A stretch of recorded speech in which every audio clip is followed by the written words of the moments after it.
we should talk to the gentleman who's on line one. His name is Corey. He hit up the show. He wants to provide a public service to some people, and he's hoping we can help him get the word out on that.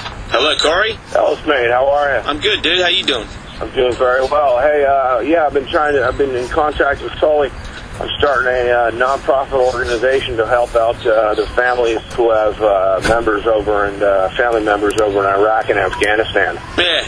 So what we're trying to do is I've got 6 video editors so far in line to do this for free. Mm-hmm. We're making memorial videos for the families, and it's at no cost. We're not looking to make a dime off of this. Yeah.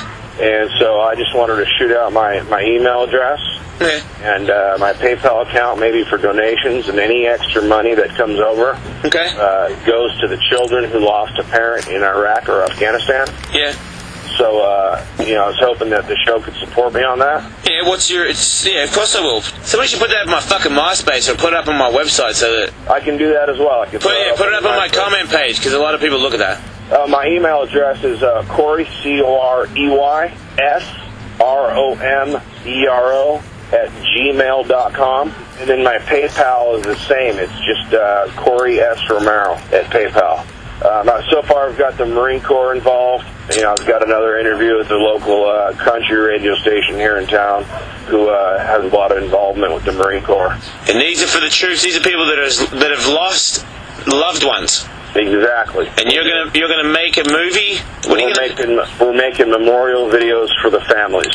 What makes you? It's just because you had a friend in there that got fucked up a little bit, and you're just in there trying to help. Yeah, exactly. I mean, I come from a long line of military family. My grandfather stormed the beach in Normandy. Wow. Our other grandfather, hit Japan. They're still both alive. Like I said before. Your grandfather stormed the beach at Normandy, and he's still alive. Yeah. Wow. Yeah, and then. What really inspired me to do this is I started a motorcycle club called Sport Bike Freaks, SBF. And anytime we had a rider that passed away, we created memorial videos for him. Okay. And then I lost my brother about 9 years ago, and all I have are just a few photos here and there. Mm-hmm. And I just figured, I know what these families are going through just to.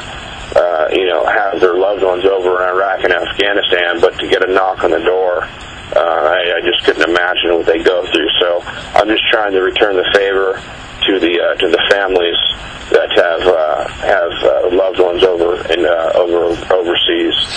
I lost my brother and I lost my father just before that, but when I lost my brother, there really was it was the end of the road for me when it came to, it was either I was going to fuck the world completely or I was going to try and do something significant to help people out. It's made me a better person. I've never cared so much about other people in my entire life from losing my brother. I mean, for what you're doing is it's beyond honorable, dude. It's you going out of your time. I really got to appreciate you and anybody else that runs their life in this kind of fashion, because I mean, these people that have lost kids over there from fucking going to war to fight for our country, and they might not have shit to out of this to see videos, because it's tough for me to I got videos of my little brother. One of their friends gave me a video, and I didn't watch it for a year. I didn't want to watch it. I didn't know if I could watch it, and then when I did, now if I ever have time, I just watch it by myself. You know what I mean? It becomes less sad every time I watch it, and just more. I miss him, but it's just I'm just glad that I have it. Yeah, exactly. I always want to play it. If I'm down or if I'm frustrated, I put that in, and it sort of puts things in perspective, man. Because it makes you realize anybody can go anytime. Exactly. You're absolutely right. I actually just got out of two car accidents. So two. I got rear-ended at 55, and 28 days later, I got rear-ended at 20 miles an hour. So this has given me the time at home to kind of kick off this project. All right, dude. Well, like I said, mad respects, and it's people. If you want this guy to help you out, it's CoreySromero@gmail, and it'll also be on my MySpace and my comment page momentarily, and that is /Jason Ellis Show. Exactly. It's absolutely free. We're not looking to make a dime off of anything. You're a good man. So, and if you wanted to hear the story, I know you always want to hear stories about people getting shot. If you want to hear a story about my cousin that got hit by a grenade, he's still alive. If he's still alive, let's hear it. Yeah, all right. So he was, him and his squad were coming out of an alley in Iraq. They came around a corner, and he heard a ting, ting, ting on the ground, the grenade. He looked down and saw a grenade between his feet.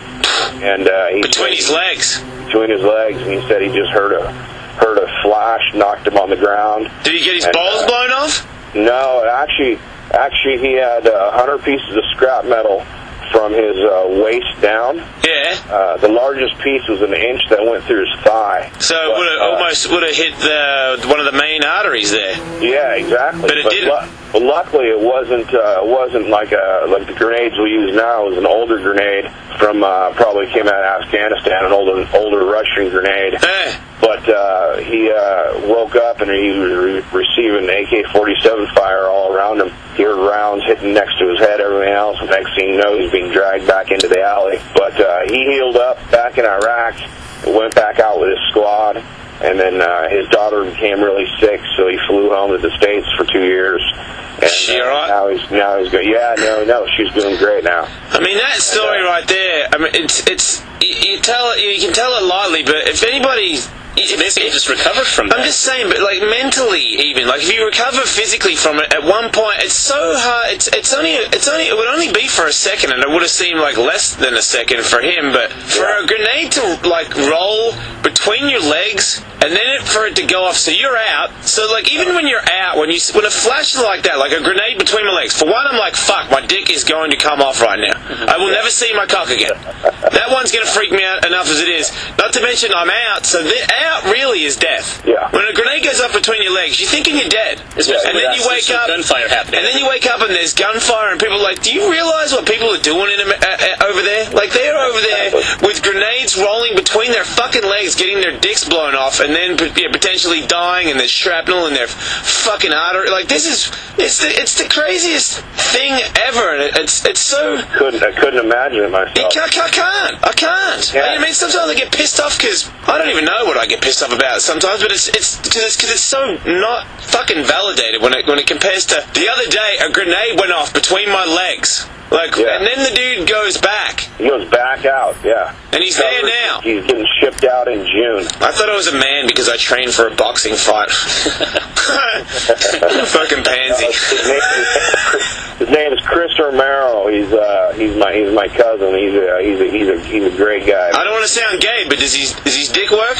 No. It screwed his bottom legs up. The biggest wound he had was an inch-long shrapnel went through his thigh. But can he get a boner? Yeah. Oh, okay. So he's pumping. Oh yeah, no, he's still. Oh, no, that was right there when he said no. Okay. Yeah. Well, then what's up? In your face, grenade. Yeah. Thank God. Yeah, exactly.